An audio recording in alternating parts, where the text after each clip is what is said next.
muita alegria, estamos retomando o programa Por Amor aos Reinos. E vamos fazer isso de uma forma muito especial. Estamos em um momento de desertos espirituais, um momento no qual muitas situações do planeta nos levam a não acreditar que uma vida evolutiva pode ter lugar neste mundo. Então hoje vamos retomar o nosso programa com um exemplo de transformação, para que possamos ver que através de nosso esforço, amor e dedicação, não só nossos desertos internos podem florescer, mas também o que estava seco e infértil no solo da terra pode recobrar vida. Vocês sabem o que é o sertão brasileiro? O sertão é uma área semidesértica que se estende por diferentes estados do Nordeste do Brasil. Um lugar que em sua origem era habitado por povos indígenas e que no período de colonização acabou por unir também portugueses e africanos. Diferente dos desertos que conhecemos no mundo, o sertão existe margeando áreas úmidas, porém o seu clima é muito instável, podendo estar sem chuvas durante anos, como foi entre os anos de 2010 e 2017, quando algumas áreas do sertão ficaram por 7 anos sem ver nenhuma gota de chuva. Isso faz com que o solo seja enfraquecido, a terra fique ainda mais pobre e a vida seja marcada por uma trajetória desafiadora de sobrevivência.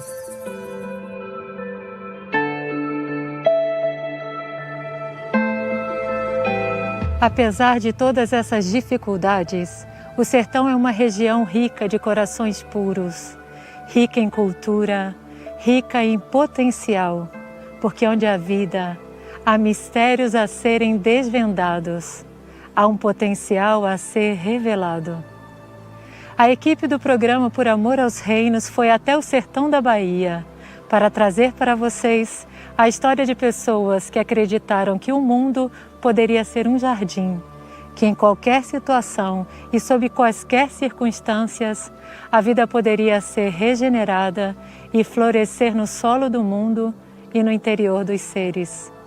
Vamos então conhecer a história de Marcia Renzi, uma suíça-americana que fundou os Jardins Marizá em 2003 e que, em parceria com Luiz Carlos Miranda, praticam técnicas de recuperação de solos, plantios integrados e manejos de pequenos animais e estão transformando um pedacinho do sertão em um jardim, um paraíso.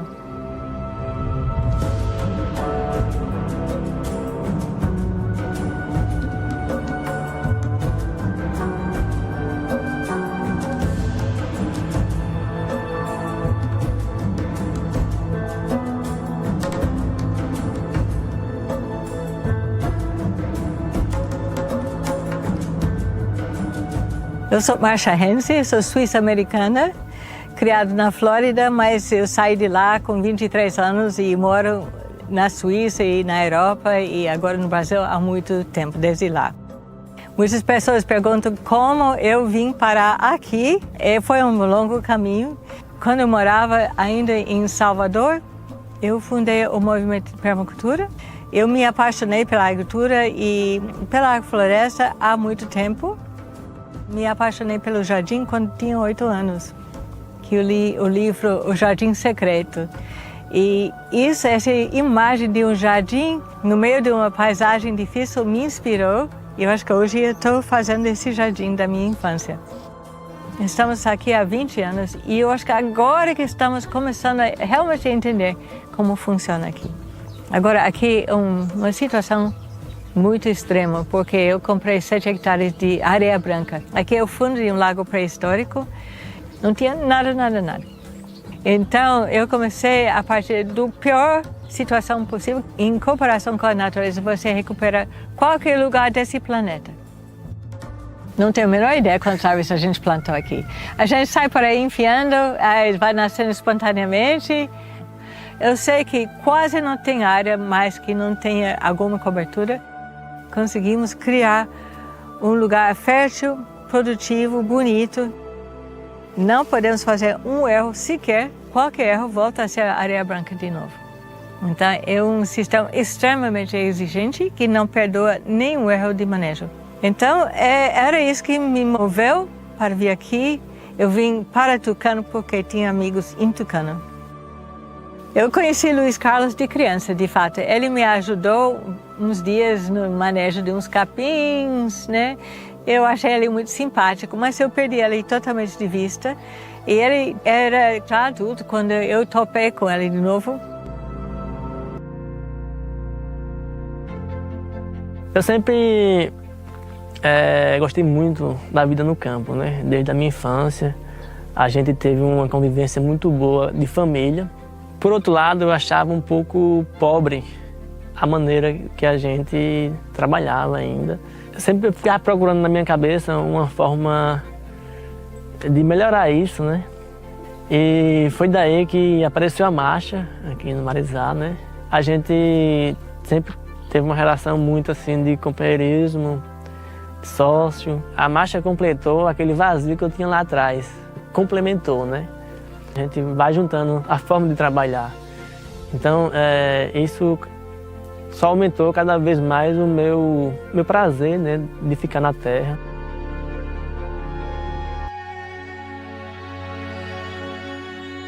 A Caatinga é o semiárido e tem um comportamento totalmente diferente da região da mata.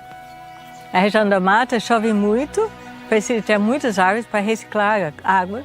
Agora, no semiárido, a gente precisa conservar a água. Se você tem um semiárido e você passa arado, deixa sem nada, aí aquela solo vai perder toda a sua água. E um dos maiores causos de ressecamento do clima, mudança de clima, é o vapor de água, muito mais do que o carbono. E qualquer momento do ano, metade das terras do planeta estão descobertas. Agora, como 2/3 desse planeta é semiárido, se deixa uma terra descoberta no semiárido, é desastroso. Porque acima de 60 graus, se o solo fica acima de 60 graus, aquele solo morre. A gente tem que criar formas de manejo, formas de fazer agricultura, tudo que fica sempre com muita vegetação e muita cobertura. Criar mais de sombra que pode, porque a sombra diminui a temperatura, aumenta a umidade. A diferença de sol e sombra é 8 graus, dizem. Eu já medi 20 graus. Então, quanto mais sombra o que você vê, mais úmido que fica, mais verde fica mais tempo. Como o que faz o solo rico são as raízes, precisamos ter muitas raízes. Então, o semiárido assim, ele é um clima que chove uma parte do ano, e o resto do ano fica muito seco. Que aqui é um ecossistema feito para o animal, que é o estômago do animal que faz o serviço da vida do solo, que decompõe a matéria orgânica, que fertiliza, que maneja o sistema.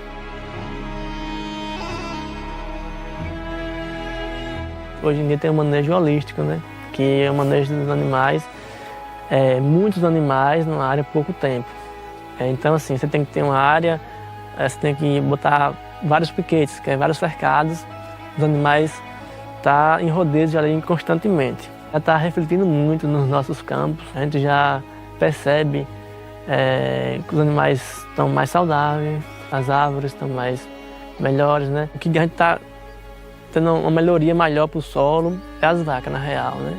Porque o esterco dela beneficia mais o solo, é um esterco mais molhado, você vê mais vida naquele esterco. Uma coisa muito importante desse manejo é você ter os animais em constante movimento, né? E o descanso grande daquela área que você foi colocada. Até porque a gente tem aqui como a gente tem um período muito grande de seca, quanto mais a gente passar menos tempo naquele espaço e deixar por um longo tempo descansando, melhor. E, então assim, a gente também tem as galinhas aqui, que a gente tem um manejo também muito interessante. A gente tem uma área cercada mais ou menos de 1000 metros para as galinhas. A gente arborizou ela por inteira e fez uma área de apoio para elas, na área central, né? Como elas dormem sempre no alto, A gente fez uma caixa de tijolo, né, embaixo dessa cama dela. A gente vai colocando material de poda, resto de alimento, folhas secas. Então, assim, elas vão sempre estercando.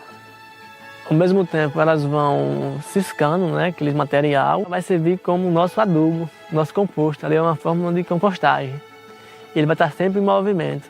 A gente também tem as culturas, milho, feijão, os amendoim, mandioca, abóbora.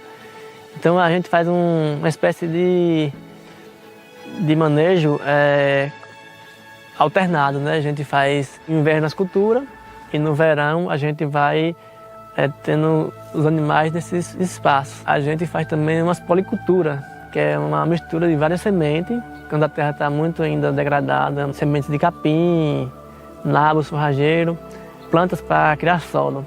Então isso dá uma base, cria uma base, uma estrutura no solo que já vai causar uma melhoria para os próximos anos, né? Quando aquelas plantas estão numa altura, um tempo determinado, a gente bota os animais para pastar. Com isso o animal também já vai fazendo o seu benefício ali na terra. Até porque se a gente deixa sem colocar os animais, aquelas plantas vão crescer e vão meio que oxidar ali, vão morrer. Quando a gente coloca os animais, eles vão pastando, eles vão umedecer ali, vão podar e eles vão rebrotar. Mesmo na seca você vê uma diferença. E quando chove, a diferença é muito mais. E também, além de ter essa função, né, de melhorar o solo, a gente sempre colhe, né? Vou colher as frutas para levar para a feira amanhã em Tucano. Goiaba, laranja, limão, aipim. Eu vou consorciando essas frutas com essas culturas, que até porque elas vão dar condição uma à outra, né? A gente precisa criar uma nova forma de fazer agricultura, da gente produzir nossos alimentos para sobreviver nesse planeta, nesse clima. E nós temos uma grande sorte que a própria natureza já resolveu esse problema. Ela tem todo um ecossistema com muitas plantas e árvores, e é um ecossistema que funciona muito bem aqui. O problema é que esse ecossistema do sertão não tem muitos alimentos humanos. É tudo feito para o animal. As árvores têm folhas comestíveis, dá frutos que os animais podem comer. Mas as árvores de outras regiões que se adaptam aqui dão vagem comestível. Para a gente inserir o milho, feijão, abóbora, etc., nesse ambiente que já é inteligente, tudo muito bem decidido, muito bem planejado, eu vejo uma forma de engenharia aqui dentro. De tão perfeito, de tão inteligente o sistema. O que a natureza quer é parceria. A gente cria proposta, a gente fala o que a gente quer, o que a gente está disposto a fazer também, e a natureza dá a solução. É minha intenção de plantar esse campo, posso plantar esse campo esse ano. Então, a gente recebe em pacote de informação, vibra ou não vibra? É sim ou não? Então, a gente pode testar com os dedos, se fecha, a gente fechou o circuito energético. Se é sim, ele fica fechado, porque está vibrando. Se é não, abre, porque não está acontecendo nada. E a natureza vai nos ajudar a transformar essa ideia, essa forma de pensamento do etérico para a realidade. É assim que funciona. É muito simples. O único salto que você tem que fazer é acreditar que a natureza é inteligente e sabe o que está fazendo. Você fica íntimo com o lugar começa a conversar com você, começa a falar para você o que quer. E a partir de lá começa a regenerar. Você vai sentindo a vida voltando, regenerando. Por isso a gente faz agricultura regenerativa. Porque o ecossistema vai regenerando. Qualquer canto desse sítio de 7 hectares é um mundo, é totalmente diferente. Um pedaço é totalmente diferente do outro. Cada pedaço é único, cada terra é única. Sempre tem essas dificuldades nas 7 meses de seca, que pode morrer tudo, né? Mas não tem fracasso. Você nunca fracassa, você só aprende. Então, se isso não deu certo, então podemos fazer isso. Cada fracasso não é um passo em direção a uma compreensão maior, é um modelo melhor ainda. Agora a gente deu um salto, né? Deu um salto. A gente tem confiança agora que a gente mais ou menos entendeu como nós devemos agir. A mensagem que eu trago para as pessoas é de ter persistência, acreditar, confiar na natureza, ter um compromisso real com ela, né? Fazer com que a natureza trabalhe junto com você, não só explorar, né? Só visar o melhor dela, né? Não só visar assim um retorno dela, mas sim também dar um retorno para que ela lhe dê esse retorno de volta, né? Apesar de qualquer manejo, de qualquer intervenção, a visão que a gente tem é de deixar a terra sempre melhor. Isso é uma obrigação da gente, de estar sempre deixando essa terra melhor do que era antes. Você tem que criar claramente o seu propósito como raça humana. Queremos ocupar esse planeta sem destruí-la, né? E para poder trabalhar assim e viver nesse planeta em paz e com abundância e com qualidade de vida, a gente precisa aprender a escutar ela. E ela está falando com a gente o tempo todo. Só podemos criar o nosso mundo e ter a esperança que o nosso mundo inspira os outros. É cada um que cria seu mundo ideal, porque todos nós temos essa capacidade. A realidade é criada pelo pensamento da natureza, pelo pensamento nosso. Se você não gosta dessa realidade, cria a sua. É o que a gente está fazendo aqui em Marisa, criando nossa realidade.